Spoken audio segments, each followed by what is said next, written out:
જે આજરોજ સુરત મહાનગરપાલિકાના વોર્ડ 2ના કોર્પોરેટર રાજેશ રાઘવજીભાઈ મોરડિયાનાઓ વિરુદ્ધ અપ્રમાણસર મિલકતનો ગુનો રજીસ્ટર કરવામાં આવેલો છે, જેમાં હકીકત એ મુજબ છે કે આજથી 6-8 માસ પહેલાં લેખિત અપ્રમાણસર મિલકતના આક્ષેપોવાળા એક અરજી હતી, જેની ડિટેલ ઇન્વેસ્ટિગેશનના અંતે આ રાજેશ રાઘવજીભાઈ મોરડિયાનાઓએ તેમની કાયદેસરની આવક ઉપરાંત 68.50% એટલે કે રૂપિયામાં 29,78,000 રૂપિયા જેટલી રકમની અવૈધ સંપત્તિ વસાવી હોવાની રેકર્ડ ઉપર આવતા તેઓ વિરુદ્ધ અપ્રમાણસર મિલકતનો ગુનો રજીસ્ટર કરેલો છે અને તેઓ વિરુદ્ધ કાયદેસર ઇન્વેસ્ટિગેશન ચાલુ છે.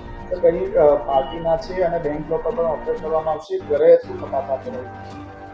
તેઓના ઘરે પણ ઝડપી થશે, એમના બેંક લોકર સ્થાના એ તમામ વિગતોની તપાસ થશે અને આ રાજેશ રાઘવજીભાઈ એ ગત ઇલેક્શનમાં આમ આદમી પાર્ટીથી ચૂંટણી જીત્યા હતા એવું અમારી જાણકારીમાં પણ આવેલું છે. ઘરે તપાસ કરતા મળ્યા છે?